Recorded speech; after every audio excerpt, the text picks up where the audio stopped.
साथियों नमस्कार। स्वागत है आपका आपके अपने चैनल हमारी अपनी हिंदी पर। साथियों पिछले वीडियो में हमने हिंदी साहित्य के इतिहास के काल विभाजन और नामकरण पर विस्तार से चर्चा की। आज से हम हिंदी साहित्य के आदिकाल को प्रारंभ कर रहे हैं।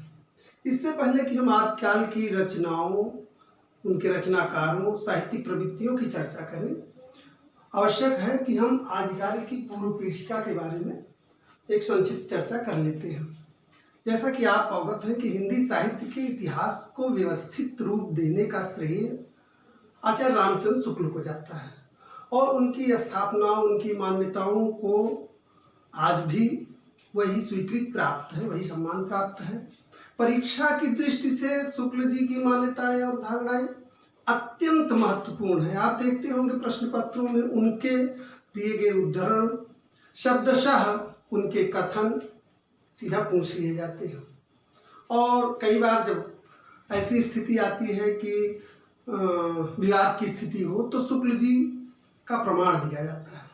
तो ऐसे में आइए हम आदिकाल की पूर्व पीठिका को संक्षिप्त में कुछ बिंदुओं के माध्यम से समझते हैं, जिसको हमने सीधा शुक्ल जी के हिंदी साहित्य के इतिहास से लिया है और उनको कुछ बिंदुओं में आपके सामने रखा है। उसके बाद फिर हम अगली कक्षा में आदिकाल की रचनाओं, उनके साहित्यिक प्रवृत्तियों, रचनाकारों के व्यक्तित्व के बारे में चर्चा करेंगे। तो सीधे आगे जुड़ते हैं हम आचार्य शुक्ल के हिंदी साहित्य के इतिहास से आदिकाल की पूर्व पीठिका पर चर्चा कर लेते हैं।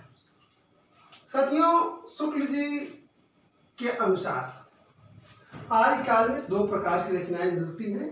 एक तो अपभ्रंश भाषा काव्य की और दूसरी देश भाषा काव्य की। जिन 12 रचनाओं के आधार पर शुक्ल जी ने आदिकाल का नाम वीरगाथा काल रखा था, उनमें से 4 रचनाएं अपभ्रंश भाषा काव्य में आती हैं। इसमें आप विजयपाल रासो आपका था, विजयपाल रासो, हमीर रासो,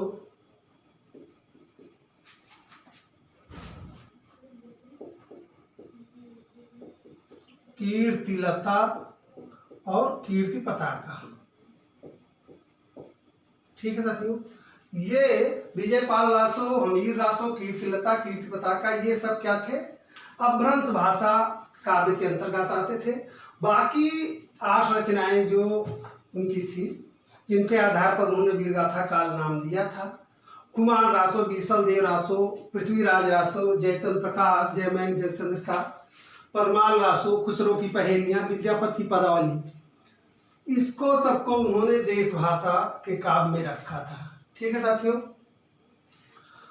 अब देखिए हम आइए अगले इनकी मान्यता, अगले इनके कथन की ओर बढ़ते हैं। तो आपने देखा कि 2 प्रकार की रचनाएं मिलती हैं, भ्रंश भाषा काव्य की और देश भाषा काव्य की।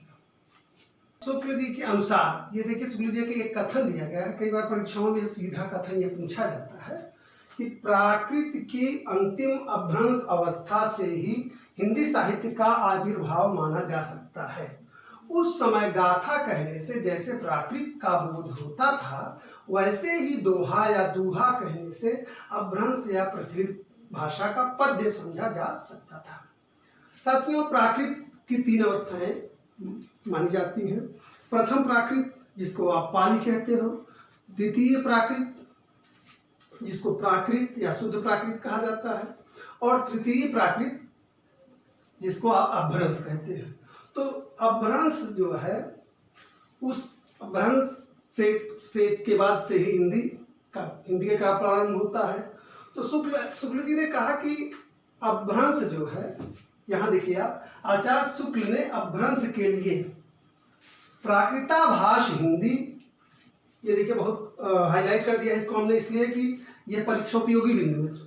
आचार्य शुक्ल ने अपभ्रंश के लिए प्राकृताभाष हिंदी, प्राकृत की अंतिम अवस्था और पुरानी हिंदी जैसे शब्दों का प्रयोग किया है। ये बहुत महत्वपूर्ण बिंदु है, इसको आप नोट कर लीजिएगा। प्राकृताभाष हिंदी, प्राकृत की अंतिम अवस्था और पुरानी हिंदी जैसे शब्दों का प्रयोग किया है। आइए अगला बिंदु हम देखते हैं।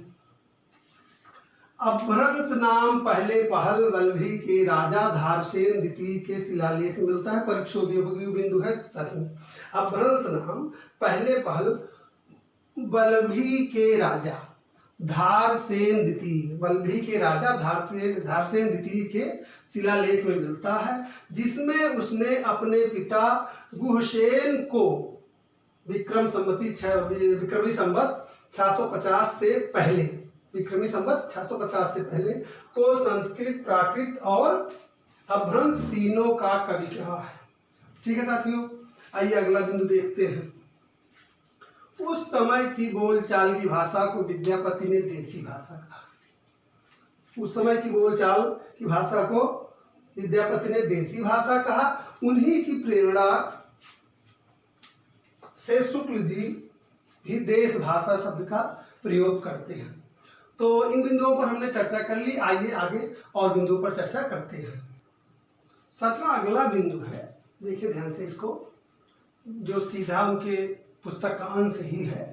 राजाश्रित कवि और चारण जिस प्रकार नीति, श्रृंगार आदि के फुटकल दोहे राजसभाओं में सुनाया करते थे, उसी प्रकार अपने आश्रयदाता राजाओं के पराक्रम पूर्ण चरित्रों का भी वर्णन करते थे। यही प्रबंध परंपरा रासों के नाम से पाई जाती है, जिसे लक्ष्य करके हमने इस काल को वीर गाथा काल कहा है। वीर गाथा काल नाम रखने के पीछे यह उनका एक तर्क है।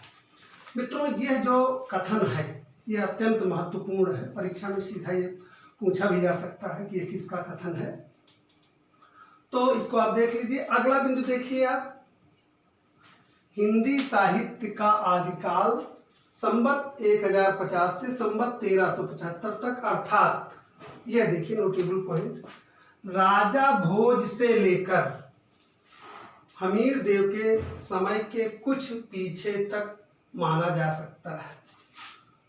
ठीक है, हमीर देव के समय से कुछ पीछे तक। साथियों, हम हिंदी साहित्य के आदिकाल की प्रवृत्तियां और उसके बाद सामाजिक सांस्कृतिक परिस्थितियों की कक्षा में आपको ये हमीर देव और राजा भोज के बारे में विस्तार से इस पर हम चर्चा करेंगे।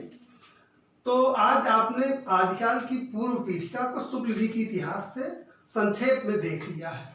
अब अगले वीडियो में, अगली कक्षा में हम हिंदी साहित्य के आदिकाल की सामाजिक, सांस्कृतिक एवं धार्मिक परिस्थितियों पर विस्तार से चर्चा करते हैं।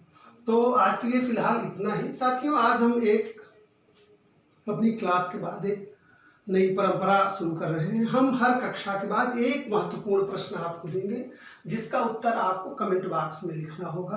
तो अभी तक जो हमने पढ़ाया है प्रश्न आपका उसी से है।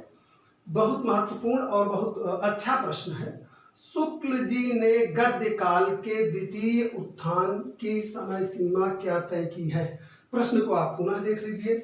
शुक्ल जी ने गद्य काल के द्वितीय उत्थान की समय सीमा क्या तय की है? यह उत्तर आपको कमेंट बॉक्स में लिखना है। तो फिलहाल आज के लिए इतना ही। मिलते हैं अगले वीडियो में, तब तक के लिए धन्यवाद, नमस्कार।